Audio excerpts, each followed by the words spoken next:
Bueno, buenas tardes a todos, bienvenidos, es un placer tenerlos del otro lado. Soy el doctor Fernando Lipovetsky, médico especialista en terapia intensiva y nutrición. Hoy nos encontramos con Victoria Rebagliati, quien es licenciada en nutrición en el Webex de ADIM. El tema de hoy va a ser si el paciente tiene muy buena tolerancia a la fórmula que está recibiendo, pero se distiende. ¿Y ahora qué hacemos?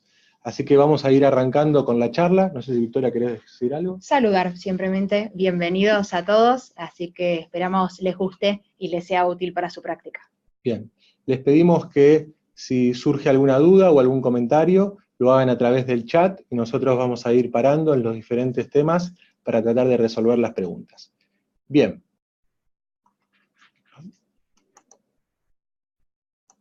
Ahí está. Bien. Bueno, para recordarles, cuando uno entra a una terapia intensiva o entra a un pase de sala, lo que habitualmente escucha frente a los síntomas digestivos que tienen los pacientes críticos es que al paciente le duele la panza, al paciente se le hinchó la panza y al paciente se distendió el de la cama 3. Lo que tenemos que recordar que uno debería jerarquizar estos síntomas digestivos para tratar de englobarlos como parte de una disfunción gastrointestinal. Y aproximadamente más de la mitad de los pacientes que están internados en la terapia intensiva tienen al menos un síntoma gastrointestinal al día 1 de estar internados. Por lo tanto, hay que darle jerarquía a estos síntomas y no hablar en forma difusa de estos síntomas. Y si hablamos específicamente del dolor en cuanto a la localización, es muy importante remarcar que tanto los médicos como las licenciadas hagan una semiología por lo menos básica por dónde se arroja el dolor, ya que las diferentes localizaciones que encontramos en el abdomen van a corresponder a diferentes patologías. No es lo mismo encontrar un dolor en el hipocondrio derecho que un dolor en el flanco izquierdo. Y ahí se abre un abanico muy importante de etiologías que debemos ir a buscar en estos pacientes. No hay dudas que cuando uno ingresa a un paciente a la terapia intensiva, que está ventilado, que está con monitoreo neurológico, con un trauma de cráneo, o que tiene un shock refractario con un monitoreo cardiológico o catéter Swan-Ganz, el paciente está grave. Y esto es un marcador pronóstico y un claro marcador de mayor costo y peor desenlace hospitalario. Los pacientes se mueren más y los pacientes tienen más estadía en la terapia intensiva. Pero, ¿qué es lo que ocurre con el abdomen? Bueno, generalmente con el abdomen nos manejamos en forma más intuitiva que objetiva. Si recordamos cómo está clasificado el score SOFA, podemos desglosar que este score tiene una parte respiratoria, la parte de la coagulación, la parte del hígado, la parte cardiovascular, la neurológica y la renal, pero en ningún lugar de este score habla específicamente del objetivo abdominal. Entonces, quiero mostrarles que probablemente a fines de este año o a principios del año que viene, vamos a tener algunos resultados en cuanto al estudio ISOFA. Este estudio trata de meter al score SOFA dentro de una sintomatología abdominal, es decir, que vamos a hablar específicamente de una disfunción gastrointestinal dentro del score SOFA. Ojalá tengamos algunos resultados favorables en este estudio que se está realizando actualmente a través de la Universidad de Viena. No hay dudas que cuando tenemos un paciente crítico, tal vez el abdomen sea lo primero que salta a nivel de sintomatología. Tenemos que cuando hay un grado importante de shock, los pacientes tienen una hipoperfusión esplácnica muy importante, esto genera una alteración de la mucosa gastrointestinal, genera incremento de la permeabilidad intestinal y por lo tanto las bacterias y las endotoxinas que están a nivel del aparato digestivo pasan al torrente sanguíneo y los pacientes tienen mayor liberación de citoquinas, se perpetúa la respuesta inflamatoria, tienen distrés respiratorio y eso los lleva a la disfunción orgánica múltiple. Esto es un círculo vicioso muy difícil de cortar, el paciente entra en una isquemia y si uno no trata esta entidad probablemente el desenlace sea muy malo en estos pacientes. Por lo tanto, el intestino se lo considera como el canario del aparato general en situaciones críticas y es el primero que detecta la hipoxia, ¿no? Como hacía los canarios, cuando los mineros entraban a las minas, llevaban los canarios, y si el canario se iba volando, probablemente los mineros salían corriendo atrás de él, porque detectaban rápidamente y precozmente el grado de hipoxia que había en el medio ambiente. Han habido algunos scores que han intentado tratar de objetivar la disfunción gastrointestinal. Este es un score que se ha validado en la terapia intensiva, se llama score GIF, que evalúa la falla gastrointestinal en los pacientes críticos. Tiene una puntuación de 0 a 4, 0 habla de una función gastrointestinal normal, y 4 habla de lo peor, que son los síndromes compartimentales abdominales, cuando los pacientes tienen hipertensión abdominal y algún grado de disfunción orgánica. Si uno quisiera utilizar este score, tal vez sería como buen pronóstico, por lo menos en los primeros 3 días de ingreso a la terapia intensiva. Más allá de los 3 días, este score no tiene ninguna validez, pero sepan que existe este score y uno lo puede utilizar. Hay un grupo de trabajos muy importantes, que es el grupo europeo, la Sociedad Europea de Terapia Intensiva, que trabajó específicamente sobre los problemas digestivos que tienen los pacientes críticos. Y este grupo claramente nos trata de demostrar qué es lo que ocurre en cada región gastrointestinal, esófago, estómago, intestino delgado, colon, cuáles son los mecanismos y disturbios fisiopatológicos más importantes y cuáles son los síntomas relacionados con la región gastrointestinal afectada. Pero uno, cuando habla de problemas gastrointestinales, no debe hablar específicamente de síntomas aislados, sino debe englobarlos dentro de una disfunción gastrointestinal. Como hablamos de insuficiencia respiratoria, como hablamos de insuficiencia cardíaca, también deberíamos hablar de disfunción gastrointestinal. Y este grupo lo divide en 4 grados. La disfunción gastrointestinal grado 1, que es aquel paciente que habitualmente vuelve de una cirugía, puede ser una cirugía apendicular, una cirugía cardiológica, y los pacientes en el primer día tienen algún grado de náuseas, no quieren comer, pueden tener algún grado de vómitos. Entonces la función del tracto gastrointestinal acá está parcialmente deteriorada. Acá lo que uno debería hacer es suspender alguna droga que le pueda generar esta leve gastroparesia y pasarle todos los medicamentos por vía intravenosa. En el grado 2 es aquel paciente que no es capaz de absorber los nutrientes, acá es necesario realizar una intervención médica. Ejemplos de esto son la gastroparesia, los altos residuos gástricos, la diarrea, el reflujo, la hipertensión intraabdominal en los grados iniciales. Acá uno tiene que estar abocado en realizar un tratamiento de la hipertensión intraabdominal, darle prokinéticos si es necesario y pensar en una alimentación por vía transpilórica. Después nos vamos avanzando en los grados más severos, estamos en el grado 3 y en el grado 4, que acá entran los grandes desafíos de la nutrición enteral, ¿no? Las diferentes fórmulas, los diferentes tipos de infusión, y pensar en nutrición parenteral si es necesario, y en los grados 4, en donde los pacientes tienen disfunción orgánica, los pacientes tienen una isquemia intestinal muy importante, los cuadros de Ogilvy son cuadros transitorios, ejemplos de esta entidad. No hay dudas que acá muchas veces es necesaria la intervención por parte de los cirujanos. Vamos a empezar a demostrar algunos síntomas gastrointestinales a través de un caso real, obviamente, que hemos compartido. Este es un varón de 30 años que era un camionero y tuvo una colisión vehicular, tuvo una explosión luego del impacto del camión y sufrió una quemadura muy importante. La quemadura aproximadamente era del 60% de la superficie corporal total y también tenía afectada la vía aérea. La región afectada en esta situación fue el abdomen, los miembros superiores, los miembros inferiores y la región perineal. El paciente inicialmente fue atendido en la sala de emergencias y pasó rápidamente a la terapia intensiva, donde se lo colocó en asistencia respiratoria mecánica y la evolución fue mala. El paciente tuvo shock, tuvo distrés respiratorio con una PAFI de 150, algunos datos metabólicos de importancia fueron la glucemia de 290, el potasio de 2,8, y lo que evidenció en la primera semana una gran necesidad de fentanilo para manejo del dolor a grandes escalas, y se decidió precozmente empezar con algún tipo de alimentación enteral a bajo flujo. Pero el paciente ocurrió lo esperado. Tuvo distensión abdominal y los enfermeros evidenciaron un aumento del residuo gástrico.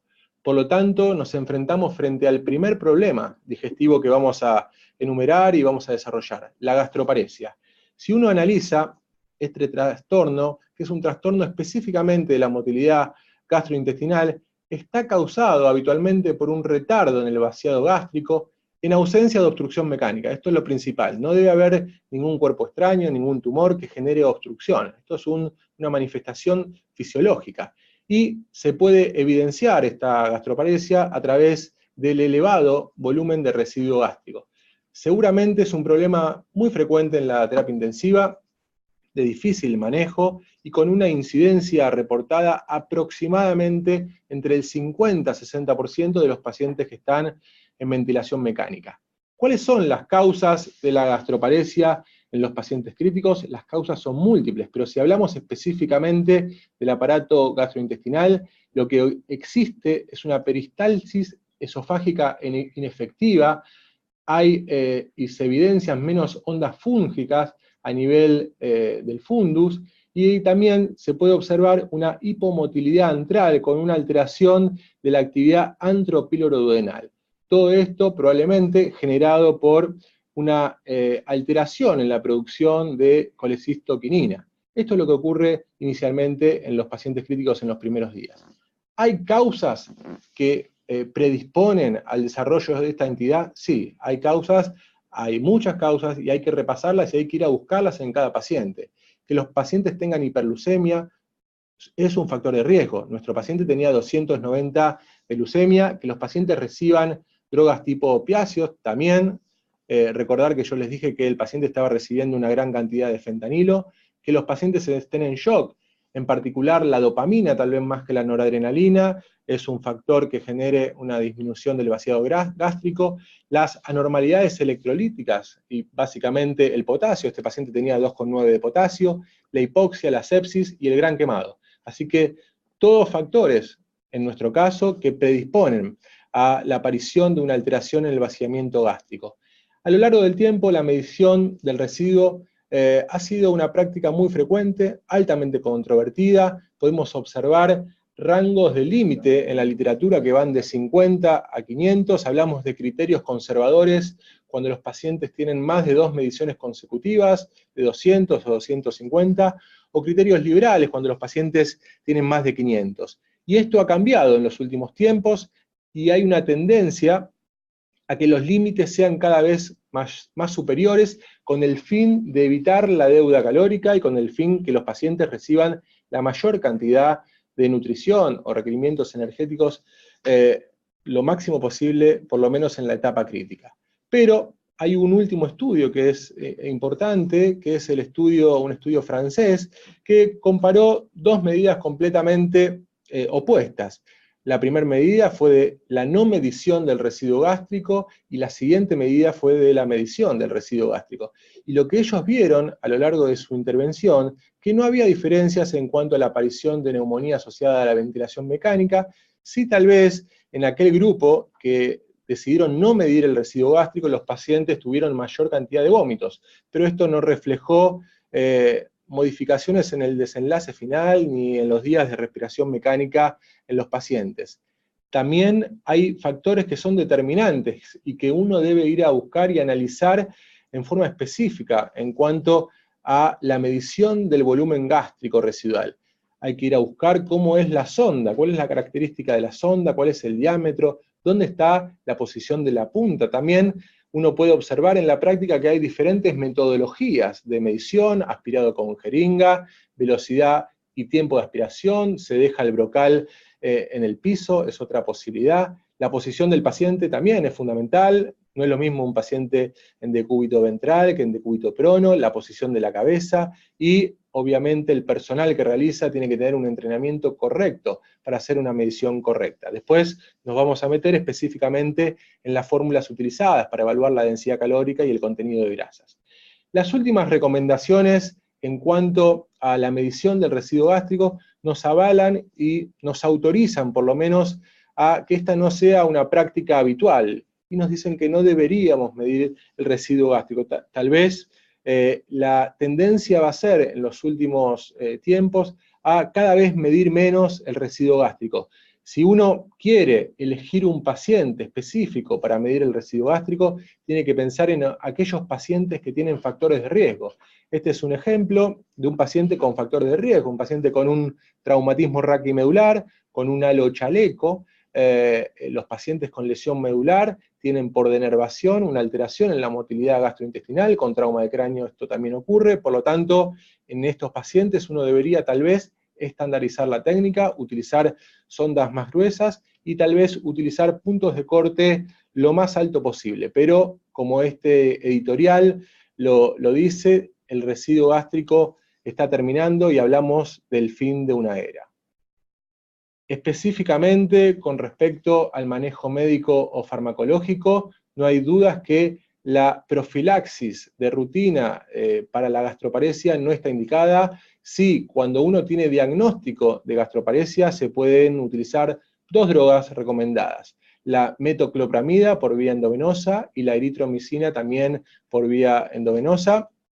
Que no hay en nuestro país, ¿no? Que no hay en nuestro país, eso hay que remarcarlo, por lo tanto no podemos utilizarla, pero bueno, si alguno viaja a otro lado, hay que nos avisen y nos traigan. Que nos avisen y nos traigan.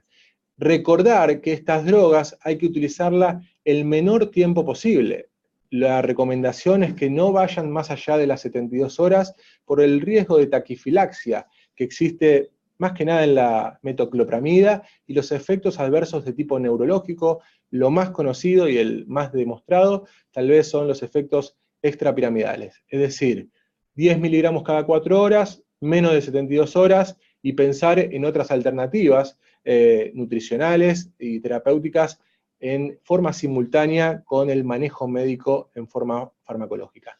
Ahora, y específicamente en este tema, le voy a dar mi lugar a la licenciada Victoria, que va a seguir con el manejo nutricional. Bien. Vamos a ver antes, creo que teníamos alguna preguntita. A ver. Por ahora no. Son preguntas son preguntas técnicas. Por ahora, sí. Bien. Y además lo del residuo gástrico, que es una técnica que no está validada, ¿no? O sea, correcto, sí. Así que eso también es importante remarcarlo. Bueno, respecto al manejo nutricional, ¿qué podemos hacer en un paciente que tiene gastroparesia?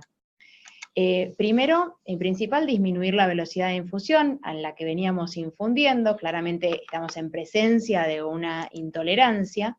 Evitar la administración en bolos, y si bien en una terapia intensiva o en la mayoría de los pacientes internados nos manejamos con infusión continua, muchas veces en los pacientes críticos administramos bolos por el módulo proteico. Cuando no llegamos a cubrir las proteínas, siempre recomendamos nosotros utilizar módulos proteicos, y esto se administra en bolo. Así que en una situación de gastroparesia, capaz esto no sería el momento más correcto. Progresar la sonda pospilórica también sería otra recomendación, si bien, como nos explicó Fernando en la fisiopatología, hay un reflujo duodenogástrico también, pero estaríamos ya, si el problema está claramente en estómago, estaríamos facilitando un poco más la progresión del alimento. Y evaluar la adecuación de la fórmula enteral. Entonces, ¿qué podemos modificar de la fórmula enteral? Primero y principal, el aporte de grasas. El aporte de grasas sabemos, como en cualquier alimentación normal, que no sea una fórmula, que las grasas enlentecen el vaciamiento gástrico. Por otro lado, evitar fórmulas que sean hipercalóricas, fórmulas más concentradas, fórmulas con densidad calórica mayor a 1, porque claramente van a ser de más difícil digestión.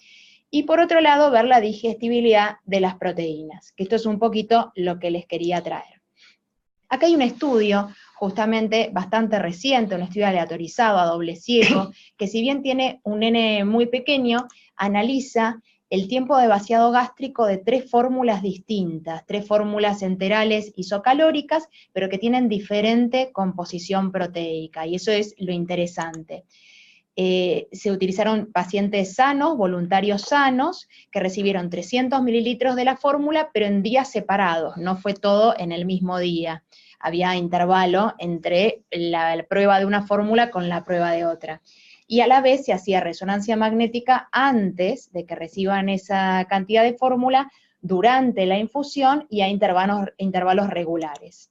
Estas eran las fórmulas que se utilizaron. La primera fórmula, como ven, tiene una mezcla de 4 proteínas, tanto proteínas animales como vegetales. La segunda fórmula tiene mayormente caseinato de sodio y todo lo que es proteína animal, porque también proteínas del suero. Y la tercera fórmula tiene mayormente caseinato de sodio y un poco de aislado de proteína de soja. Lo que encontraron fue que la primera fórmula, aquella que tenía menor cantidad de caseína y que combinaba 4 proteínas distintas, combinaba proteínas animales con vegetales, fue la que se eliminó más rápidamente del estómago. Lo mismo podemos ver en distintos estudios del vaciamiento gástrico que comparan la velocidad de distintas proteínas. Son estudios que en su mayoría capaz no tienen un N muy importante, pero hay mucha evidencia sobre esto, donde nos muestra que la caseína es una proteína que coagula en el pH ácido del estómago. Esto hace, por supuesto, que su digestión sea más lenta, tenga una digestibilidad menor, decimos, y retrasa el vaciamiento gástrico. De la misma manera, el aumento postprandial de los aminoácidos en sangre va a ser más lento porque su tiempo de digestión es mayor. En cambio, las proteínas del suero se mantienen solubles en el estómago, no forman coágulos, por lo cual su digestión y su vaciamiento gástrico es más rápido, su absorción es más rápida si la comparamos con la caseína, y esto induce a un aumento en sangre de aminoácidos mucho más rápido. De esta manera es que mucha bibliografía ya evidencia que la caseína sería una proteína lenta y las proteínas del suero una proteína rápida. Entonces, podemos decir que las fórmulas enterales que son de 100% caseína serían aquellas que queremos evitar en estos momentos con un paciente en gastroparesia porque van a retrasar el vaciamiento gástrico. En cambio, elegir una fórmula que al menos tenga menos cantidad de caseína, porque sabemos que la mayoría de las fórmulas utilizan caseinato, es lo más comúnmente utilizado en las fórmulas de alimentación enteral.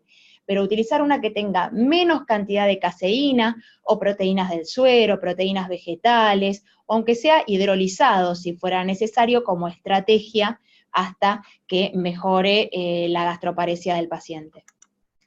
Y seguimos entonces con el caso. Sigamos con el caso. Al tercer día de internación, el paciente presenta regurgitación de alimento por la boca en 3 oportunidades durante el día. Por tal motivo, se suspende el alimento. Bien. Vamos a hablar de algo que uno no suele ver, por lo menos como se acostumbra a ver los vómitos en respiración espontánea, en el paciente crítico. Si uno analiza específicamente los vómitos y la aparición de neumonía y mayor mortalidad, solamente hay un grupo, que es el grupo de Mentec, que asoció esta entidad, es decir, los vómitos, con mayor mortalidad. Pero en líneas generales y con las revisiones que existen, y el grupo específico que yo les nombré antes, que analiza los problemas digestivos en terapia intensiva, no encontró ninguna asociación entre vómitos, regurgitación y mortalidad. ¿Qué es lo que ocurre en respiración espontánea? ¿No? Los vómitos se caracterizan por una contracción, inicialmente a nivel de los músculos abdominales, el diafragma baja y hay una apertura del cardias gástrico. Y uno visualiza los vómitos como algo violento que sale del estómago, una expulsión violenta que sale de la boca específicamente. Recordar las causas diferentes de vómitos. Hay causas neurológicas, hay causas mecánicas, hay causas metabólicas de los vómitos. No siempre el problema está a nivel digestivo. Pero en los pacientes de terapia intensiva, uno no va a ver esos vómitos de carácter expulsivo, sino lo que va a ver habitualmente es el alimento en la boca, lo que se llama la regurgitación, que habitualmente nos enuncian de este problema el grupo de enfermería. Bien, claramente, si uno analiza la hipertensión intraabdominal con la presión abdominal normal, en los pacientes que tienen hipertensión intraabdominal, por lo menos en los grados iniciales, más de 12, aparecen mayor cantidad de problemas digestivos, ¿no? Y a medida que vamos avanzando en los problemas y en los valores de hipertensión intraabdominal, la aparición de vómitos, de gastroparesia, de diarrea son mayores. Entonces, la medición de la presión intraabdominal para predecir la aparición de estos síntomas gastrointestinales son de relativa y de muy importancia. Vamos a hablar ahora con la licenciada específicamente cómo uno podría adecuar la parte y el manejo nutricional en cuanto a los vómitos. Bien, vamos a ver algunas preguntas. Sí. Acá está Jessica, que la conocemos. Jessica es miembro del capítulo. Hola, Jessica. ¿Qué tipo de afecciones neurológicas produce la administración rutinaria de prokinéticos? Hemos tenido algunos casos aislados. Bien, les comento un último caso que he visto la semana pasada. Un hombre joven que estaba internado por una cirugía de rodilla y empezó con vómitos, ¿no? Vómitos posteriores a la cirugía, y cuando nos llamaron en consulta tenía unos tics terribles, todo en mi cara del lado derecho. Así que habitualmente se pueden ver tics, se pueden ver síntomas extrapiramidales de rigidez, puede haber distonías, que son las rigideces del cuello, por ejemplo, o de algún miembro, puede haber algún grado de delirio, pero lo más importante son los tics y los cuadros extrapiramidales. Y si el paciente está sedado, digamos, uno no se da cuenta de eso. Uno no se da cuenta, pero a veces si uno hace una semiología muy obsesiva, puede haber, muy fina, puede haber algún grado de extrapiramidalismo, ¿no? Que eso se ve más que nada a nivel de los miembros superiores. Claro. Con el signo de la rueda dentada, perdón. Ajá. Sí, es un signo semiológico. Bien. Acá otra pregunta tenemos de Edinson. En el caso de usar módulo proteico, se recomendaría entonces evitar utilizar caseinato y optar por otra fuente, como colágeno hidrolizado en líquido sería una buena opción. En realidad estábamos hablando justamente de un paciente que tenga en este momento gastroparesia, que evitábamos el módulo proteico. Una buena opción es por el caseinato y otro por el volumen, ¿no? Que estaríamos infundiendo en forma de bolos. Ahora, en un paciente que no tiene esta complicación de gastroparesia, seguimos utilizando el caseinato sin ningún problema. La verdad yo desconozco el colágeno líquido hidrolizado, ¿vos lo conocés? No, la verdad que no. Ah. Pero bueno. Bien, y capaz sea una buena opción, la verdad lo desconocemos. No, lo vamos no a buscar. conozco. Es más, si nos puede pasar más información, sería de gran utilidad. Encantados. Sí, buenísimo. Bueno, seguimos entonces, vamos a hacer así, respondiendo las preguntas cada vez que terminamos un tema. Un tema, perfecto. Pasamos al manejo nutricional, nuevamente. Entonces, respecto a los vómitos, la verdad que es muy similar el manejo a lo que es la gastroparesia, porque claramente también si hay vómitos puede ser por un retraso en el vaciamiento gástrico, o sea, hay una complicación a nivel del estómago, que es donde tenemos la sonda, ¿no? Sabemos que alimentamos a los pacientes críticos en forma segura por sonda nasogástrica. Hoy en día no se recomienda utilizar de entrada una sonda a yeyuno, a eso quería decir. Entonces, si el paciente tiene vómitos, yo creo que la primera medida sería sí suspender la alimentación enteral. Yo creo que siempre uno lo compara también con la alimentación real, ¿no? Sí. Cuando uno está vomitando, ¿uno sigue comiendo? No dan ganas de comer, ¿no? No, claramente no vamos a comer cuando estamos vomitando, entonces suspender por vómitos no va a ser un motivo de favorecer el riesgo de desnutrición del paciente. O sea, primero tenemos que evaluar la causa por la cual está teniendo estos vómitos y sí, luego iniciar prokinéticos y reiniciar a las 6-8 horas.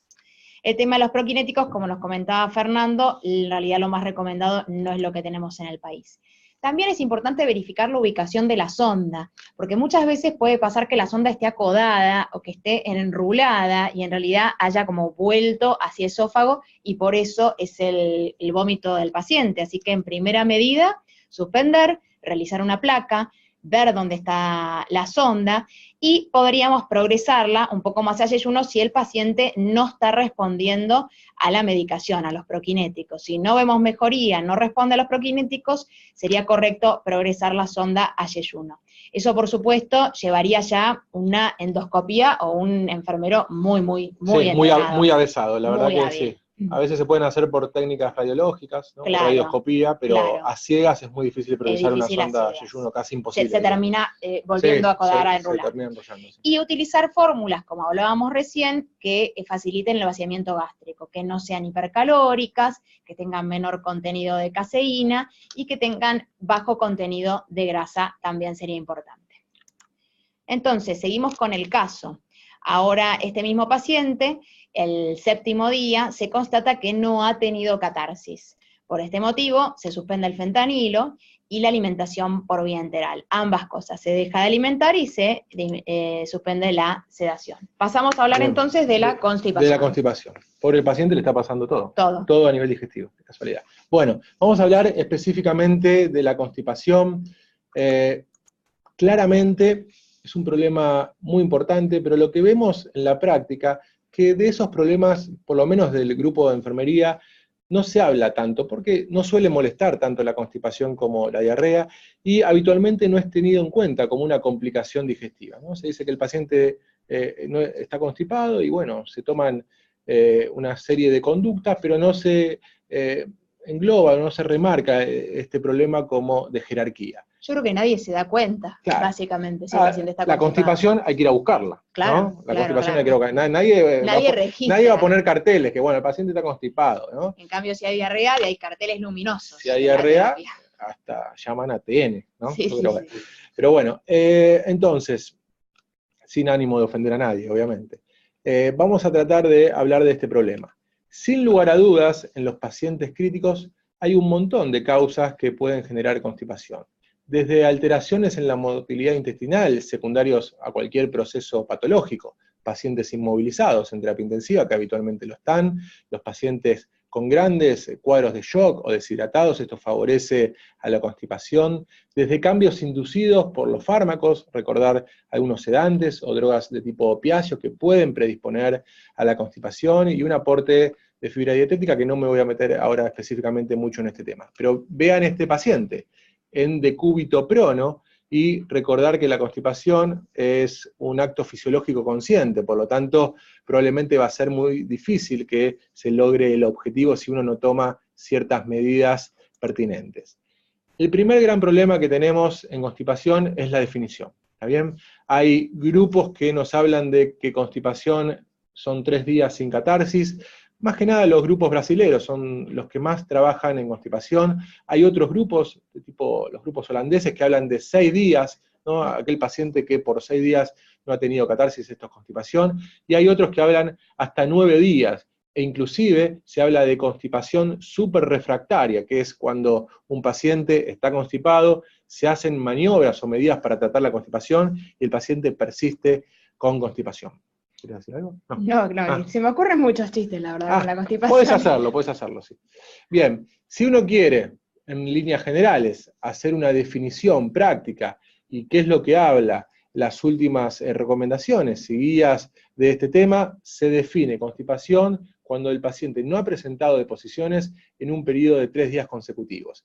Y vean la gran incidencia que existe de esta entidad. Más del 83% en estudios de observación se han encontrado con este problema en pacientes críticos. Por lo tanto, hay una alta prevalencia de constipación en la terapia. Si mañana van a la terapia, les recomiendo que vayan a ver si este problema es de tal magnitud como les estoy mostrando en este momento.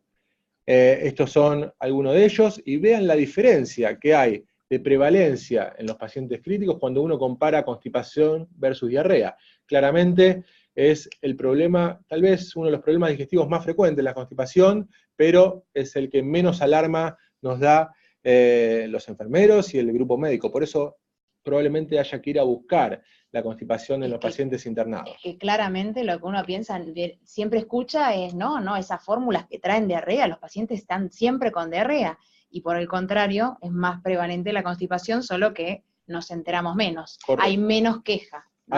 Hay menos queja. Da menos trabajo. De la constipación claramente no se queja nadie. Exactamente. Se quejan cuando aparecen las complicaciones. Cuando se distendió. Claro, cuando se distendió, cuando hay una obstrucción, e inclusive cuando se perforó el paciente, claro, que eso es, yo creo que es iatrogenia, ¿no? Que se perfore por una constipación o por una no detección de un bolo fecal, y eso genera sobrecrecimiento bacteriano, cuadros de peritonitis, mayor estadía en terapia intensiva, mayor estadía en el respirador, y obviamente una inadecuada nutrición enteral y una mayor deuda calórica, que esto claramente está relacionada con el desenlace de los pacientes.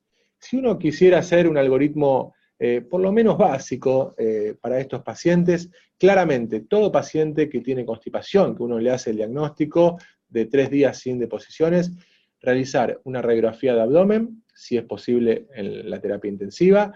A todos los pacientes realizar un tacto rectal y verificar si estos pacientes están recibiendo opiáceos. Si uno, con estas medidas, no puede resolver el problema, empezar, este es un protocolo, hay un montón de protocolos validados en la terapia intensiva, este es el protocolo que yo realizo en mi hospital, realizar picosulfato de sodio cada 8 horas por vía enteral. Que es ¿A qué día de catarsis negativa empezás? Al tercer día. Sí, al tercer día, sí, con picosulfato. No en forma profiláctica, sino el tercer día que uno hace diagnóstico. Si esto no resuelve, al otro día le colocamos un enema evacuante, y también se puede dar en forma paralela el citrato de magnesio en forma enteral. Recordar que se están desarrollando, y hay bastante evidencia, sobre drogas antídotas que contrarrestan el efecto opioide, ¿no? La que nosotros conocemos es la naloxona, la clásica droga antídota opioide, pero específicamente para este problema digestivo, y en forma más seleccionada, la que se está estudiando, que en algún momento hubo en la Argentina, ahora es muy difícil de conseguir, es la metilnaltrexona, que se puede dar por vía enteral, y tiene efecto cuando la causa de constipación es por causa opioidea. Y una pregunta, ¿el lactulón como profiláctico, lo recomendás? ¿Lo darías o no? No, habitualmente no lo damos. Lo que vemos en los pacientes es que generan una gran distensión. Más gases, sí, claro. Generan una gran distensión, a veces empeoran el problema, por lo tanto, no lo utilizamos como medida inicial, ni final. No sé si vos utilizás o... Bien. No, te preguntaba así como profiláctico antes de evidenciar. No.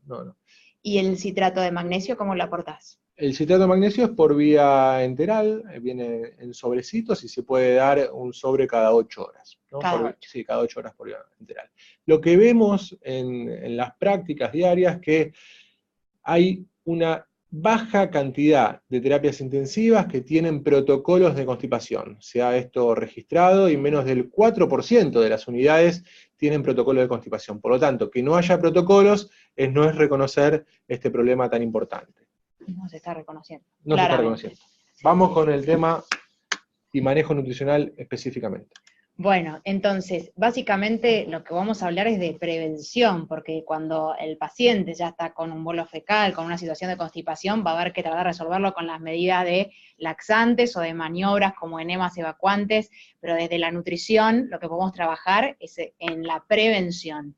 Lo mismo, como digo siempre hay que compararlo con la alimentación habitual de una persona que ya sea constipada, ¿sí? Si uno va con la compota de ciruelas, esa persona constipada de 10 días, no le va a hacer ni cosquillas, ¿no? Entonces ya tenemos que recurrir a medidas más fuertes. Sí nos puede servir la nutrición entonces para la prevención. Como decía Fernando, es muy importante el registro de catarsis y de la consistencia. Y si bien sabemos que en todas las terapias intensivas hay una hoja de enfermería donde se registran todos los ingresos, todos los egresos, los balances, las catarsis, etcétera, sabemos que muchas veces hay una falta de registro, ¿no? O hay un subregistro, o, por ejemplo, vemos todo en blanco, nunca hay crucecitas, no sabemos si es que se olvidó de anotar, o es que hace 10 días que está en blanco porque no va de cuerpo. Porque, como decíamos antes, nadie se queja cuando el paciente está constipado. En cambio, yo creo que alguien del equipo de soporte nutricional es quien tiene que estar detrás de la catarsis, para ver la tolerancia. Si nosotros no sabemos cómo va de cuerpo nuestro paciente, o si va de cuerpo, no podemos conocer si está tolerando el alimento que le damos. O sea que sí tenemos que saber cómo va de cuerpo nuestro paciente. A mí me mandan fotos por WhatsApp, por ejemplo, de las catarsis de mis pacientes. Tenés me mandan fotos. Pero sí, importante llevar un registro, y también si se van de vacaciones, como me pasó a mí, dejar a alguien que se haga cargo, porque ahí se constipan. Cuando uno era el que registraba y te vas de vacaciones, ahí nadie se dio cuenta que no iban de cuerpo. Y lo importante que decía Fernando es que las terapias no suelen tener protocolos, y ya tener un protocolo, por eso le preguntaba de esto, y bueno, ¿cuándo empezás? Al tercer día nos recomienda empezar con el Dulcolax, y no esperar a que ya esté el problema, ¿no? No esperar a que sea un poco tarde.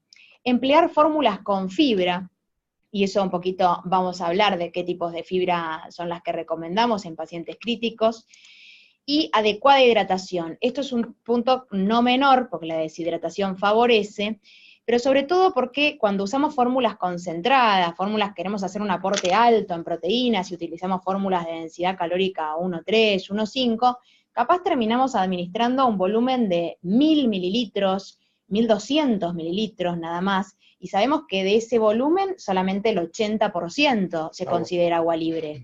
Con lo cual, si estoy pasando 1000 mililitros, en realidad de agua le estoy pasando solamente 800 mililitros. Y sería entonces, estoy faltando hidratación al paciente para favorecer la formación de materia fecal. Vamos a ver, acá hay algunas preguntas, así respondemos ahora en vivo. Acá. En caso de este paciente con constipación, ¿se puede dar una fórmula enteral con fibra apta para diabético? ¿Qué sería ideal en este caso, paciente con hiperglucemia y constipado? Ahora justamente vamos a hablar de eso, de cuáles serían las fórmulas recomendadas. Pero está bueno esto, que podamos interactuar con las preguntas, así que escriban en el chat general, porque sé que tienen una opción de como levantar la mano, eso nosotros no lo podemos ver de todos, entonces es más fácil si nos escriben en ese chat y nos están escribiendo. Muy bien. 3 días desde que lo diagnostica, si esperás 3 días para el bicosulfato o 3 días de catarsis negativa. No, al tercer día de catarsis negativa. Claro. Al tercer día. Al tercer día de catarsis negativa, sí. Claro. Claro, pues si hace 10 días no registraba y me doy cuenta del 13. No, es al tercer día, sí, al tercer día. Por lo tanto, es importante desde el día 1, ¿no? Registrar esto. Ya registrar, exacto. Entonces, ¿qué nos recomiendan las guías sobre el uso de fibra? Las guías ASPEN de 2016, son las últimas guías de paciente crítico que tenemos, recomiendan el uso de fibra soluble, de fructooligosacáridos, de inulina, en 10 a 20 gramos por día. Las canadienses, en cambio, el año anterior a ese, en el 2015, no se animaron a hacer ninguna recomendación, refieren que hay datos insuficientes para hacer una recomendación sobre el uso de fibra en la alimentación enteral de los pacientes críticos. Y las guías españolas, años antes, en el 2011, sí recomendaban la fibra soluble, que puede ser beneficiosa. Sin embargo, también remarcan que en un paciente con riesgo de isquemia se debería evitar todo tipo de fibra, tanto soluble como insoluble, y que se han descrito casos de obstrucción intestinal en pacientes en los que se utilizó la fibra insoluble.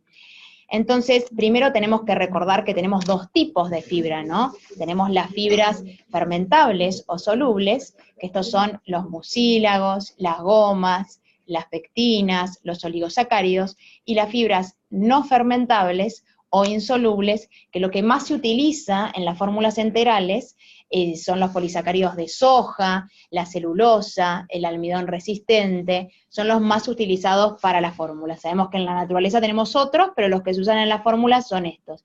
Y es importante conocerlos, porque cuando yo leo una fórmula, así como sabemos leer las nutricionistas la información nutricional de un alimento, al leer la fórmula tenemos que saber reconocer si tiene fibra soluble o insoluble, ¿sí? Si dice almidón resistente, ya tenemos que saber que es insoluble. Y como característica, las fibras fermentables o solubles son aquellas que son atacadas por las bacterias colónicas, por eso decimos que son fermentables, porque son fermentadas por las bacterias colónicas, produciendo ácidos grasos de cadena corta y gas, que lo vamos a ver ahora. Y las no fermentables o insolubles, en realidad, su función es acelerar el tránsito intestinal, ya que no podemos hidrolizarlas. Pero como vieron en las guías, no hay una recomendación sobre el uso de fibra insoluble. Yo creo que las guías no se animan a recomendar la fibra insoluble, pero todos acá creo que utilizamos fibras insolubles, sobre todo si se recomienda la mezcla de fibras. Pero siendo pacientes con más riesgo de complicaciones digestivas, de impactación, es que hay un poco más de miedo capaz a recomendar insoluble. Ahí. En Argentina, pregunta, ¿no? Sí, en Argentina. Hay otra pregunta previa. Sí, hay una pregunta previa. Si el paciente tiene un residuo gástrico elevado, sin catarsis, ¿se usaría fórmula con fibra o no? Un paciente con un residuo gástrico elevado y sin catarsis. En realidad, primero tendríamos que resolver el problema por el cual tiene el residuo gástrico elevado. Ese paciente estaría con una gastroparesia y habría que resolver eso antes de seguir alimentándolo, ¿no? Correcto, sí. Primero resolver el problema médico, ver la causa, ¿no? Si hay opiáceos, si un paciente está en shock, si es una ventilación mecánica prolongada, si está en decúbito, ver la causa, y después pensar en el tipo de fórmulas. Después Juan nos pregunta, nos dice que en Argentina tenemos módulos exclusivos de fibras solubles, que tenemos módulos exclusivos de fibras solubles, y si se puede usar módulos mixtos de 60%, 40%. Hoy en día, por suerte, las fórmulas ya vienen con la fibra incorporada, las fórmulas listas para usar ya vienen con fibra, así que eso sería una opción mucho más recomendable, que tienen, como estás nombrando el Fibrum, la mezcla de fibras, ¿no? Vamos a ver un poquito qué es lo que tiene cada fórmula. Pero sí, el Fibrum, digamos, se podría usar. Si es lo que tenés disponible, es con lo que contás para agregar fibra a la fórmula, podés usarlo perfectamente, ¿sí? El uso de cáscara sagrada, ¿qué opinión tienen? No, la verdad, al menos yo no recomiendo utilizar cosas que no sean médicas, digamos, o sea, de un laboratorio, que estén avaladas, que sean seguras. Yo creo que es algo que no sería seguro utilizar para un paciente. Coincido completamente. Bien, vamos a ver acá, tenemos otras preguntas. Les recordamos que por favor escriban en el chat general, porque si no, nos es difícil acceder a ver estas otras preguntas. ¿Podemos considerar que el estreñimiento y la constipación son lo mismo? Sí, sí, son sinónimos. Claro que sí, son sinónimos. Y Verónica, ¿alguna fórmula con fibra, como por ejemplo aquellas fórmulas enterales para diabéticos que tienen fibra? Sí, muchas veces son las fórmulas para diabéticos las que vienen con fibra, y sí, o sea, uno puede usar una fórmula por el hecho de que tenga fibra, por más que el paciente no sea diabético, o por más que no tenga hiperglucemias. Por eso digo que es importante conocer la composición de la fórmula, para usar la fórmula a la disposición, o sea, lo que uno necesita. ¿Sí? Lo que uno necesita de la fórmula y no la etiqueta que trae, digamos, ¿sí? No es que solo la uso para el diabético y si no es diabético no la puedo usar. Si yo quiero usar esa fórmula porque tiene fibra, perfecto, ¿sí? Hay que usarla, ¿no? Sí. Perfecto. Y tanto para la diarrea como con la constipación, ahora vamos a hablar de la diarrea. Si nos esperas un poquito, ahora avanzamos hacia la diarrea. ¿Cuánta agua habría que pasar? ¿Cuánta agua habría que pasarle? Y esto depende del balance de cada paciente, me parece, ¿no? Sí, sí, hay que tener en cuenta también los aportes por vía parenteral que tienen los pacientes, ¿no? Para hacer una lista de ingresos generales, ¿no? Recordar que los pacientes críticos reciben antibióticos, reciben drogas sedantes, entonces que te demos específicamente cuánta agua habría que pasarle es muy difícil. Tal vez lo que habitualmente yo hago es pasarle 10 mililitros kilo, que ronda en líneas generales entre 500 y 1 litro. Por día, aproximadamente en forma paralela. Claro, claro. También depende del tipo de pacientes con el que uno trabaja. Yo trabajo con pacientes cardiovasculares mucho y prácticamente no tienen aporte por vía parenteral, o sea, no tienen un plan amplio de hidratación parenteral. Por el contrario, se prefiere utilizar el tubo digestivo. Sí. Otra pregunta de Guillermina: si lo tengo con restricción hídrica porque no logran un balance negativo, ¿cómo hago para lograr un buen aporte hídrico? Esa se la dejo al doctor. Si un paciente está en restricción hídrica, uno no tiene que lograr un buen aporte hídrico, tiene que lograr un bajo aporte hídrico. Entonces, por lo tanto, hay que restringirle al máximo el aporte por vía enteral y parenteral de líquidos. Claro. Así que hay que o buscar fórmulas más concentradas, o restringir también los planes, pero si uno toma la decisión de que el paciente o está en insuficiencia cardíaca, o está en una situación de insuficiencia renal, tal vez, que hay que restringirla, hay que restringirla. Acá Melina, hola Melina, amiga también, Melina, nuestra amiga de Córdoba. Cuando hablamos de registrar catarsis del día 1, ¿se refieren al día 1 de ingreso? Claro, al día 1 de ingreso. Sí, es al día 1 de ingreso de la terapia intensiva. Sí, hay que registrar el tema de la constipación. Bien, ahora vamos a seguir contestando las preguntas que tenemos acá, así podemos seguir avanzando. Sí, sí. Porque ahí tienes un tilde. Sí. A ver, acá empezamos. Preguntan si podemos usar psyllium. A mi parecer, el psyllium tiene dos usos, ¿no? Lo que es por vía oral. Cuando es con poco líquido, se utiliza para la diarrea. Cuando es con mucho líquido, para la constipación, ayudar a dar volumen a la materia fecal. Lo que pasa es que pasar por sonda el psyllium, yo creo que es muy difícil, va a obstruir la sonda. más que nada. No sé si vos tenés experiencia en usarlo. No por sonda, sí por vía oral. Por vía oral tal sí, vez pero en por pacientes sonda, con digo. iliostomías de alto Claro, débito o diarreas sí. inmanejables, el Cilium puede ser de utilidad, pero la verdad que por sonda nunca lo he utilizado. Claro. Considerar que las fórmulas de diabéticos tienen más grasa por la intolerancia. A veces puede ser que sí y a veces que puede ser que no, que tengan más grasa, ¿sí? No todas tienen más grasa. Hay algunas que sí y otras que no. ¿Puede pasar que un paciente constipado no tolere la fórmula con fibra? Claro que sí, puede ser que se distienda con esa cantidad de fibra. Piensen que la tolerancia digestiva no es solo por la condición de criticidad, sino que es la previa que traía cada uno. Piensen, por ejemplo, un paciente con colon irritable que no toleraba la fibra previamente, tampoco la va a tolerar cuando sea crítico, ¿sí? Y más si el órgano puede estar fallando, ¿no? O sea que también depende de la propia tolerancia individual a un paciente con dólico colon, por ejemplo. Y un paciente con dólico colon se los va a constipar más, por supuesto. Y otra pregunta, ¿es necesario pasar agua si el paciente está con alimentación enteral de una fórmula lista para colgar?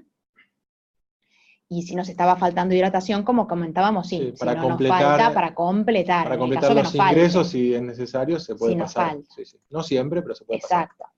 Bien, y la distensión la mencionamos ahora porque va básicamente casi que de la mano de la constipación. La mayoría de los pacientes presentan en algún momento distensión, incluso muchas veces antes de comenzar a alimentarse, ya por la falla, ¿no?, que hay intestinal, por la alteración en la microbiota, como nos comentaba Fernando, por la hipoperfusión, todo lo que hace a que pueda distenderse. Y por eso siempre tenemos que evaluar si el paciente está distendido, si hay presencia de constipación o no. Si el paciente presenta dolor o tensión, claramente esto sí sería un momento de suspender la alimentación enteral y podríamos considerar la medición de la presión intraabdominal también.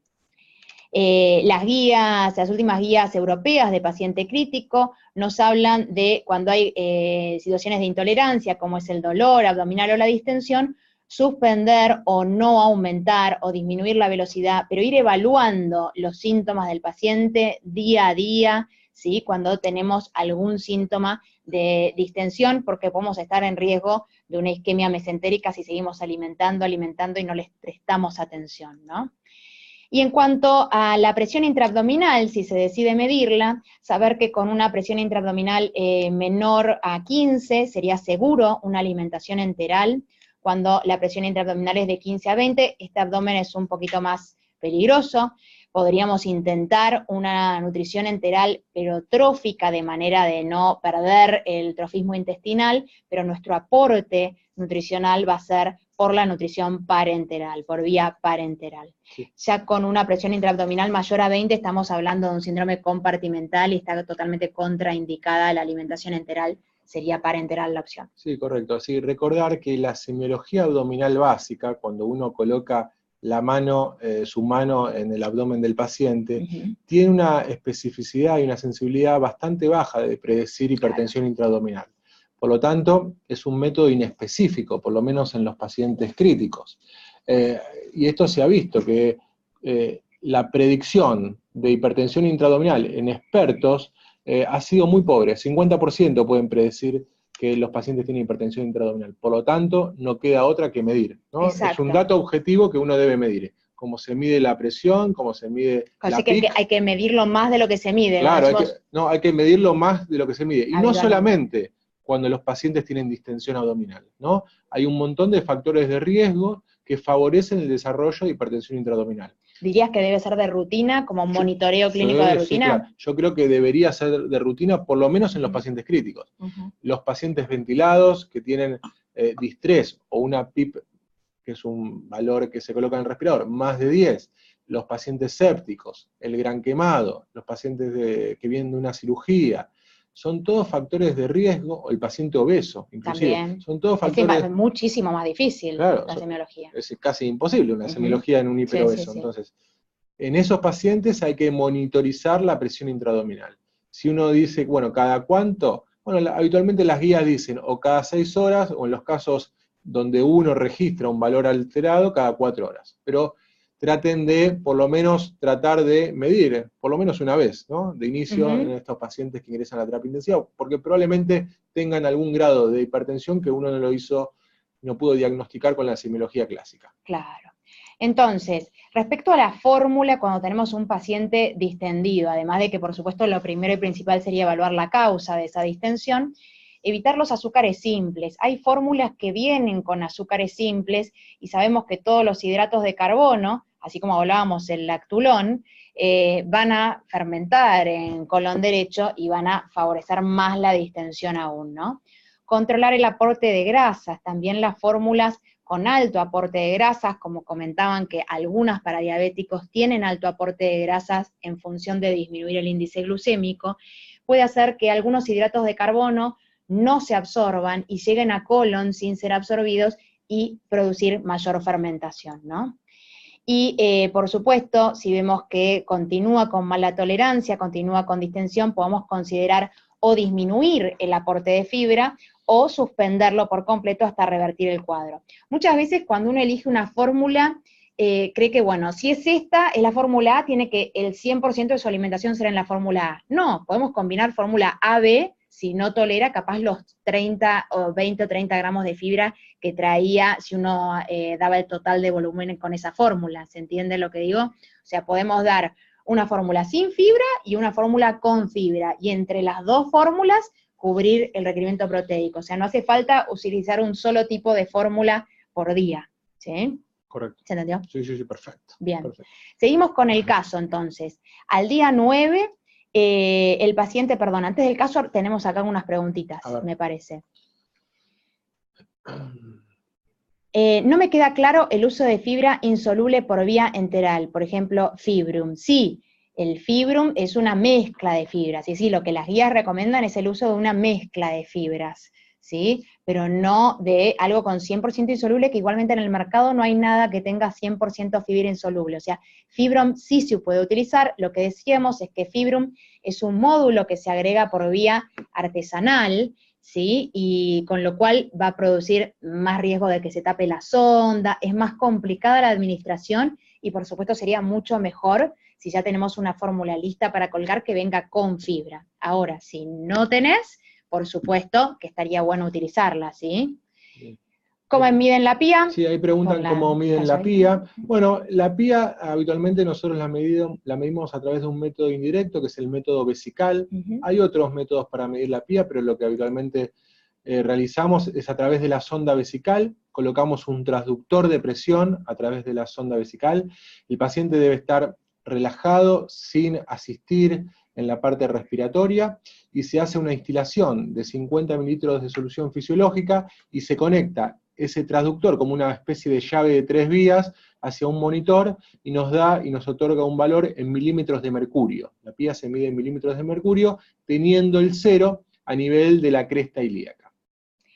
Sí. Bien, acá seguimos teniendo preguntas en las que son más como personalizadas. Por favor, escriban en el chat general, ¿sí?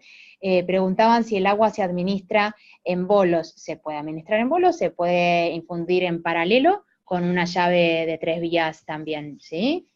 Y preguntan qué tal el Peptisorbe. El Peptisorbe es una fórmula sin fibra, es una fórmula semielemental que es sin fibra, ¿sí? Bien, ahora sí seguimos. Bien, seguimos. Al día 9 de internación, el paciente presentó, luego del tratamiento para su constipación, deposiciones blandas, en contexto de estar recibiendo alimentación por vía enteral. Por lo tanto, se tomó una conducta que habitualmente uno la ve, que es la suspensión del alimento. Después vamos a hablar si esto es correcto, ¿no? Suspender el alimento frente a un episodio de, por lo menos, diarrea que parece tener este paciente. Bien. Entonces, como dijimos anteriormente, la diarrea no es la principal complicación digestiva en los pacientes críticos, y habitualmente lo que uno observa es una asociación cultural entre la diarrea y el alimento, la dieta, es decir que automáticamente se asocia, el paciente está recibiendo alimento, tiene diarrea, seguramente la causa de su diarrea es la fórmula, ¿no? Sí, siempre es la culpa del nutricionista. Siempre la culpa del Es mi pelea constante con el infectólogo. Yo digo que es culpa de él y él dice que es culpa mía. Bueno. Por ahí tiene razón un poquito.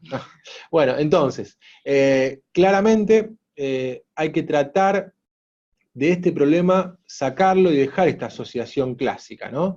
Y analizar si el paciente está recibiendo alimentación enteral, si es una diarrea en contexto de alimentación enteral o es una diarrea asociada o secundario a la alimentación enteral, que es la minoría de las veces, ¿no? Y también, como ocurre en constipación, hay una gran disparidad en cuanto a la definición de diarrea, tan difícil en la práctica clínica y crítica de estos pacientes. En los diferentes estudios que hay sobre diarrea, claramente la incidencia varía en cuanto a una diferente definición. Los grupos brasileros hablan que diarrea es más de 2 evacuaciones por día, por lo menos por 48 horas, ahí la incidencia es alrededor del 29%. El grupo de Grillet, cuando habla de diarrea, nos habla de 3 o más deposiciones por día, en un día, ¿no? Cambia la duración del tiempo de diarrea. Otro grupo habla de 5 deposiciones diarias o más deposiciones e incorpora el volumen, también muy difícil pesar la materia fecal en estos pacientes, o otros grupos hablan de 3 o más deposiciones líquidas por día. Pero claramente, si uno observa la incidencia, es una incidencia mucho menos frecuente que la constipación, aproximadamente ronda en un 15 a 20% de diarrea en los pacientes críticos. Si hablamos específicamente y en líneas prácticas, ¿cómo uno tiene que hacer diagnóstico de diarrea? La diarrea se puede definir cuando el paciente tiene más de 3 deposiciones en un día, y cuando esto está asociado, si puede medirlo o pesarlo, sería lo ideal, pero es muy difícil, pero uno tiene que ver la consistencia de la materia fecal. Y si evaluamos específicamente la consistencia, tenemos que tratar de evitar las famosas crucecitas, ¿no? Que habitualmente uno ve en la práctica diaria, y recordarles, tal vez seguramente muchos de ustedes conocen cómo se puede clasificar la diarrea, pero esto lo volvemos a decir. Hay una escala, se llama escala de heces de Bristol, que es una escala validada, tanto en los pacientes clínicos como en los pacientes de terapia intensiva, y nos habla de los diferentes tipos de materia fecal que pueden tener los pacientes. Habitualmente se habla de diarrea cuando el paciente está en una tipo 5, ¿no? Que son bultos blandos con bordes bien definidos, o una tipo 7, que es esa materia fecal acuosa, que no hay sólidos y es completamente líquida. Los pacientes de terapia intensiva habitualmente van a estar en estos grupos, entre el 5 y el 7. No esperen que estén en el grupo 2, ¿no? Como habitualmente estamos acostumbrados a ver en un paciente no crítico. ¿Correcto? Claro, sí, bien. Seguro. Así que la importancia fundamental del diagnóstico correcto. La consistencia. Y la consistencia. Yo utilizo un registro, donde, digamos, una hojita de soporte nutricional donde el enfermero tiene que marcar la consistencia de la materia fecal. Correcto. Entonces eso saca a la crucecita solo, ¿no? Si no, ya hablamos de consistencia y no es lo mismo, claramente. No, claramente es mucho más exacto. Es una gran utilidad. Siempre, cuando uno hace diagnóstico, más de 3 deposiciones diarias, con una consistencia de heces de Bristol entre 5 y 7, buscar causas, ¿no? Causas de diarrea. Las causas acá yo las englobé y las clasifiqué en 4 grandes grupos. Puede ser una causa osmótica, son aquellas sustancias que son osmóticamente activas a nivel de la luz intestinal, y estos generan diarrea. Lo que habitualmente vemos es que los pacientes están recibiendo lactulosa, ¿no? Y esto es una causa clásica de diarrea, o inclusive las fórmulas enterales con una osmolaridad elevada pueden dar diarrea. Las causas de tipo secretora, ¿no? Que son aquellas causas provocadas por una alteración en la absorción y la secreción de electrolitos. En este grupo entramos en las causas infecciosas, pero también puede haber causas no infecciosas, tal vez un poquito más raras, pero puede ser por un tumor neuroendocrino o por una hipersecreción gástrica que no es tan frecuente en los pacientes críticos. Después tenemos aquellas causas de tipo exudativa, que responden a un mecanismo inflamatorio que afectan directamente a la mucosa intestinal, las diarreas asociadas al tratamiento quimioterápico o radioterápico, muy frecuente en los pacientes oncológicos, y el gran grupo de causas medicamentosas propiamente dichos, ¿no? Hay un listado enorme que uno debería repasar cuando tiene el paciente diarrea, uno por uno la medicación que está recibiendo y ver si esta medicación no recibe diarrea, porque muchas veces se va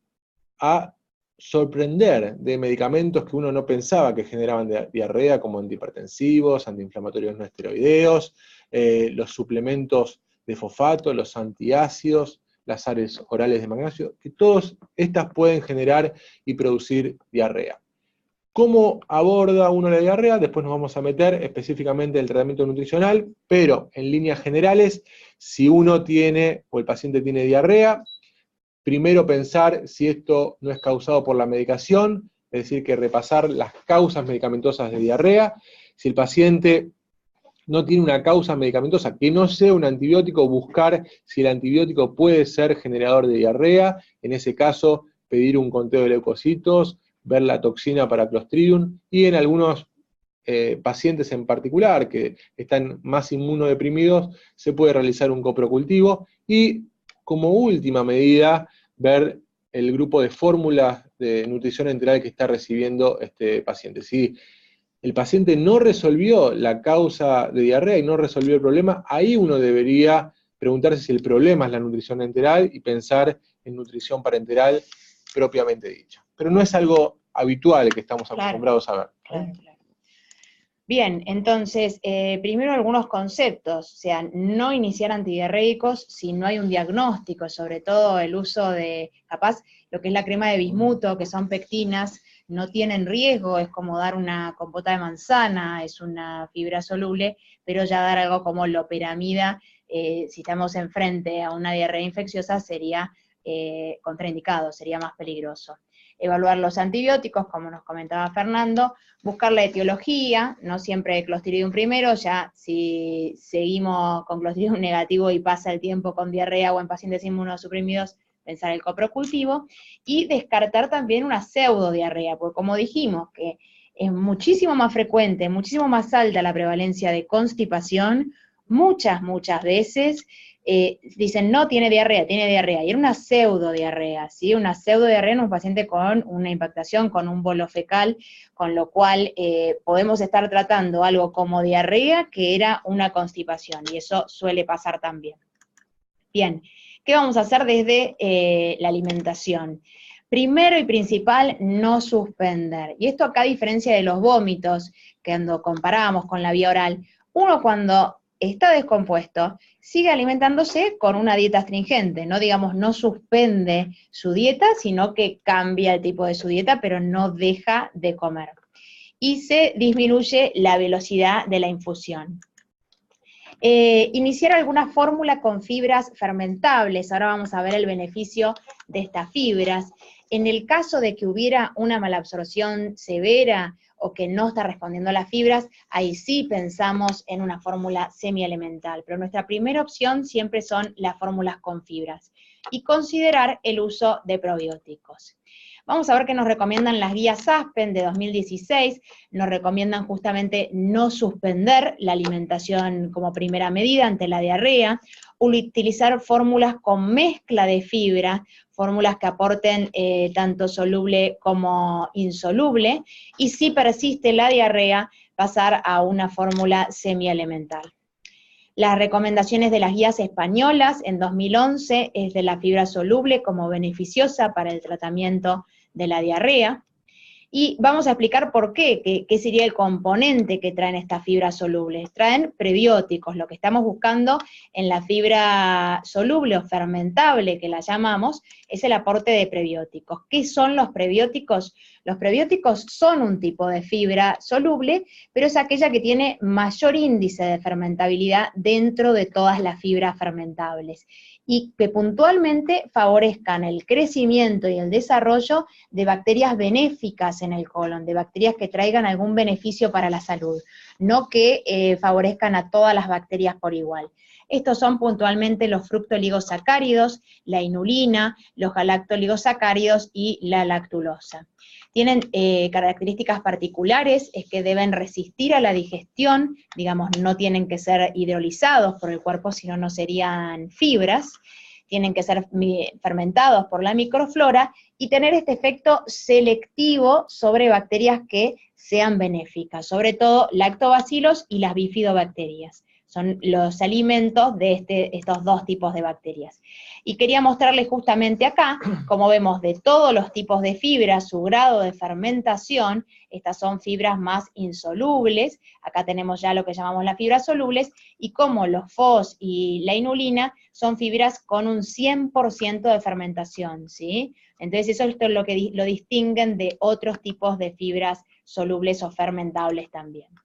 Y el punto es que producen ácidos grasos de cadena corta, ¿sí? Con la fermentación bacteriana de estas fibras fermentables se produce ácido acético, butírico y propiónico. Son justamente, como decía, el producto de la fermentación bacteriana, y tienen beneficios, sobre todo el ácido butírico, estimulan la proliferación celular, y el efecto que estamos buscando, que mejora la diarrea, es que se absorben en conjunto con el agua y con el sodio, y esto va a disminuir el contenido de agua de la materia fecal. Entonces, de esta manera es que la fibra, que llamábamos soluble, mejora la diarrea, por medio de los ácidos grasos de cadena corta que se reabsorben con el agua y el sodio. Además, estos ácidos grasos de cadena corta proveen energías, y sobre todo, al ser ácidos, mejoran el pH intestinal, haciéndolo más ácido y previniendo el desarrollo de patógenos. Así que en conclusión, los queremos porque van a mejorar la diarrea. Acá un esquemita en el que podemos ver, tenemos el tejido linfoide asociado a la mucosa, el tejido linfoide asociado a la mucosa intestinal. Cuando un paciente consume prebióticos, que son acá los puntitos rosados, tenemos las bacterias benéficas, que son las verdes, y las dañinas, las azules. Tenemos siempre una homeostasis bacteriana, un equilibrio entre ambos tipos de bacterias, y al introducir los prebióticos, vemos que son el alimento solo para las verdes, solo para las bacterias benéficas, y favorecen su desarrollo y su multiplicación. Entonces, de esta manera, tenemos cada vez más bacterias benéficas. Y esto hacia la producción de los ácidos grasos de cadena corta. Entonces, este estudio comprueba lo mismo, como el efecto bifidogénico de consumir 15 gramos de inulina por día, como en pacientes en 2 semanas, fíjense en el día 1, esta la composición de bacterias, con mucho menos porcentaje de bifidobacterias y mayor porcentaje de bacteroides, y como luego de 2 semanas de consumir 15 gramos de inulina por día, y recuerden que la recomendación para críticos era de 10 a 20, tenemos mayor, un 70% de bifidobacterias. Y este efecto bifidogénico sería, mientras consumimos la fibra, digamos, se desaparece el efecto al dejar de consumirla, al suspender el consumo. Y para hablar un poquito de los probióticos también, no queríamos dejar de mencionarlos. Recordemos que los pacientes críticos tienen una alteración en su microbiota, no solo por la misma inflamación, por la hipoperfusión también, que ya altera la barrera intestinal, sino por el uso de antibióticos, por los ayunos prolongados, por el uso de inhibidores de la bomba de protones, por el uso de la alimentación parenteral, y todo esto favorece al sobrecrecimiento bacteriano, a la alteración de la barrera intestinal, al aumento de la permeabilidad de esa barrera, y esto puede dar lugar a traslocación bacteriana. Entonces, la traslocación bacteriana, que es el paso de las bacterias desde la luz intestinal a través de la barrera hasta el torrente sanguíneo, justamente se puede dar en situaciones de paciente crítico, en situaciones de shock, de sepsis, de inflamación, de descenso de las defensas, de sobrecrecimiento bacteriano, todas condiciones que tiene nuestro paciente crítico. Y la misma traslocación bacteriana, estas bacterias que pasan al torrente sanguíneo, pueden favorecer la inflamación no solo local en el intestino, sino sistémica, y llevar a más falla multiorgánica. Como decíamos, el intestino puede ser el motor de la falla multiorgánica. Acá tenemos un metaanálisis sobre el uso de probióticos, donde se analizaron más de 30 estudios con 2.970 pacientes. Ahí ven todos los estudios que se utilizaron, y por supuesto los resultados fueron a favor del uso de probióticos, donde se produjo menor incidencia de infecciones, menor incidencia de neumonías asociadas al ventilador, menor requerimiento de antibióticos, y sobre todo la cepa que logró más efecto fue el Lactobacillus plantarum. Las guías canadienses, ¿qué nos recomiendan? Recomiendan que los probióticos deben utilizarse. Las guías Aspen, en cambio, no se animan tanto, digamos, recomiendan el uso de probióticos, pero no para todas las poblaciones de pacientes críticos, sino que habría que analizar cada población en particular, ya que es muy heterogénea la población de pacientes críticos, y sí desaconsejan el uso de Saccharomyces boulardii. ¿Por qué el Saccharomyces boulardii? Hubo reportes de casos de fungemia en pacientes en los que se utilizó, y recordar que capaz es uno de los probióticos más comúnmente utilizados en nuestro país, es de venta libre, así que recordarlo. Entonces, ¿Vos tuviste un paciente? Yo tuve un paciente Sí. con otra cosa, Con otra cosa, sí. con Algo me acordaba, sí. la enterogermina, con la enterogermina. Sí. con el Bacillus clausi.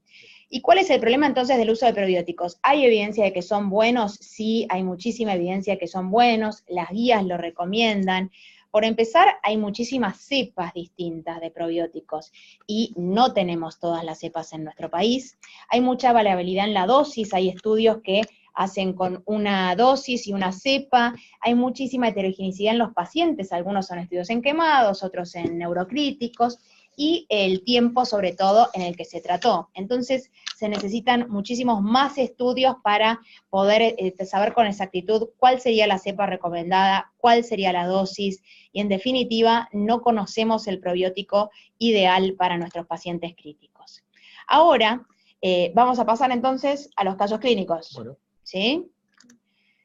Tenemos el primer caso. El primer caso es una paciente de sexo femenino de 53 años de edad que ingresa a terapia por una ACV, presenta un Apache de 21 y un SOFA de 6, está con requerimiento de asistencia respiratoria mecánica, es obesa, hipertensa, diabética, con un antecedente de una colecistectomía hace 10 años, como datos antropométricos, su obesidad.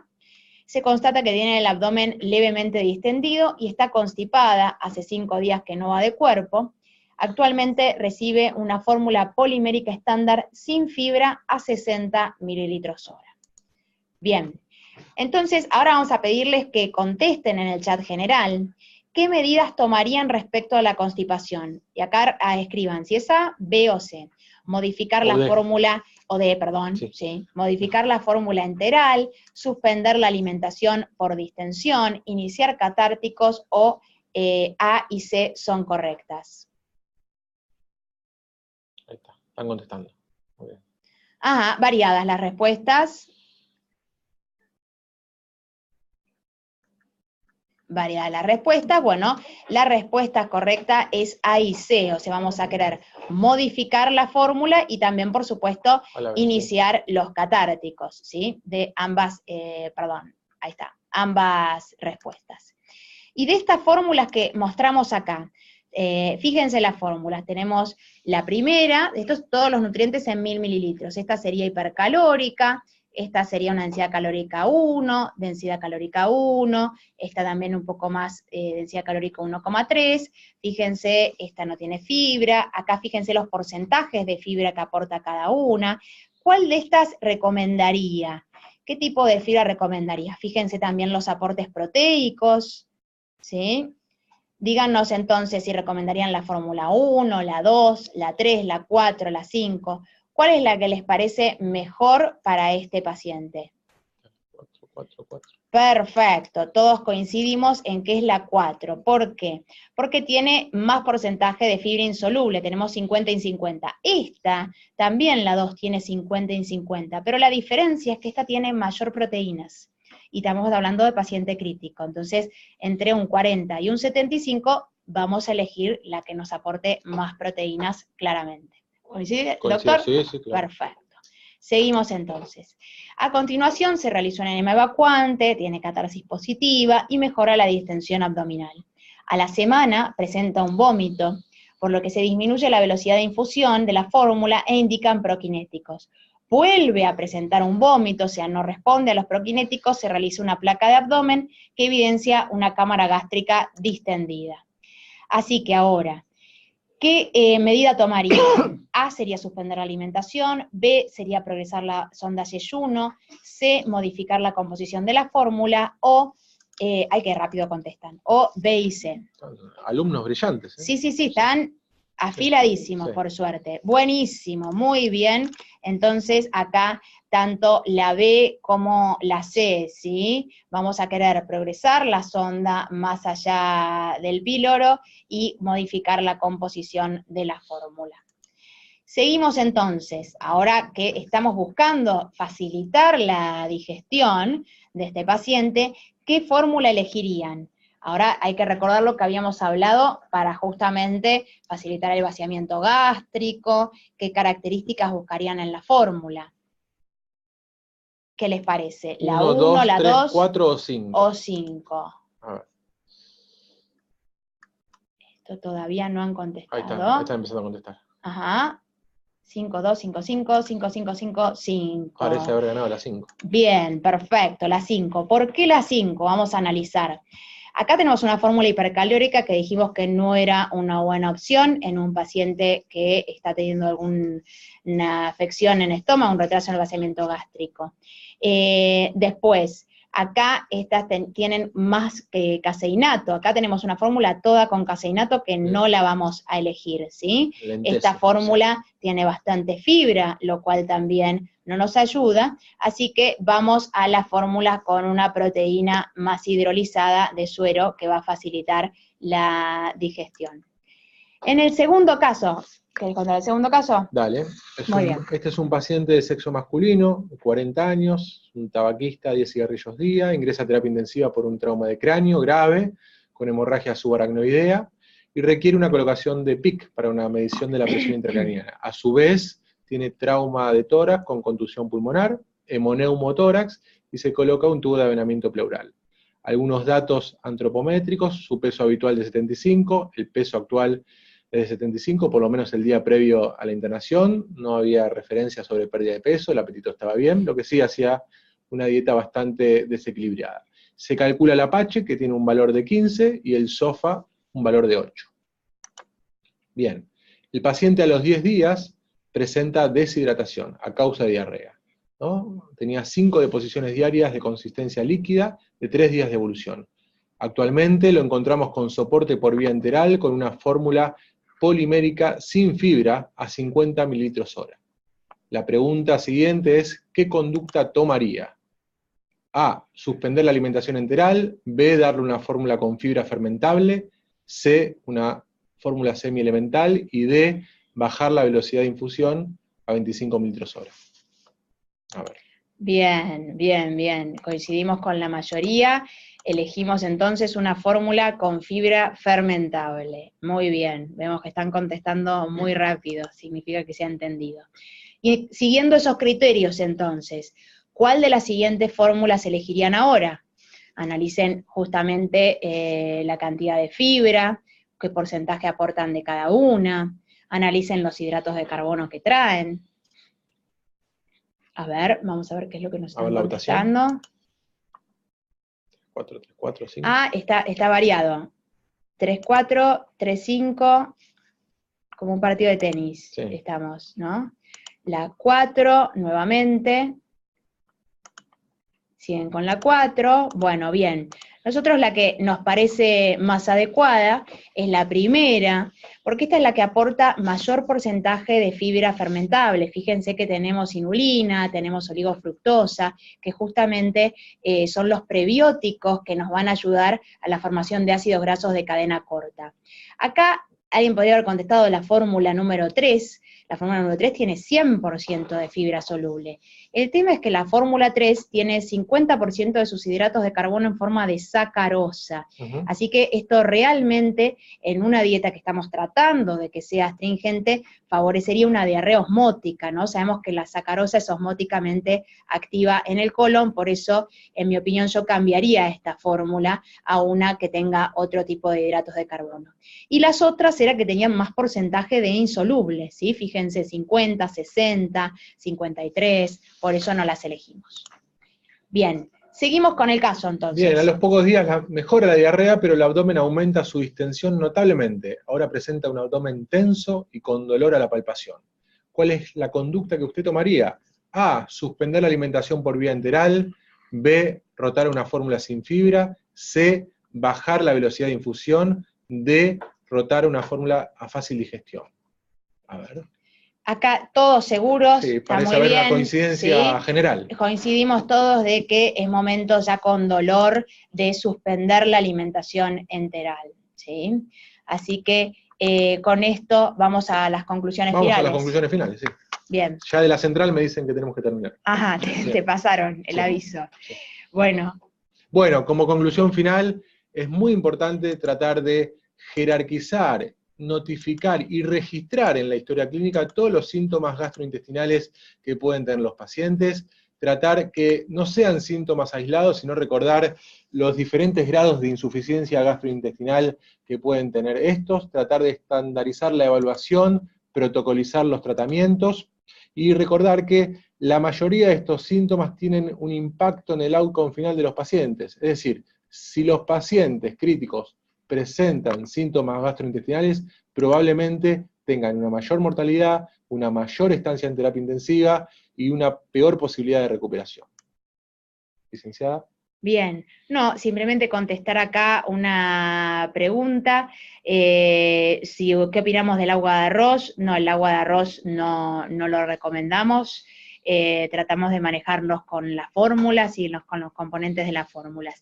Y sí dejar el mensaje de que sí se va a subir la charla al canal de YouTube de ADIN, así que luego desde ADIN y desde el Facebook del capítulo de nutrición vamos a estar informando cuál es el link de ingreso a esto, ¿sí? También queremos aprovechar para invitarlos a la próxima charla que va a haber, así que recuerden que nos faltan 2 encuentros más todavía, así que podemos seguir encontrándonos. Así que con esto creo que terminamos. Les agradecemos su presencia, espero les haya gustado. ¿Vos querés decir algo más? No, agradecido y nos estamos viendo seguramente en algún lado. Muchas gracias. Bien. Bueno, perfecto.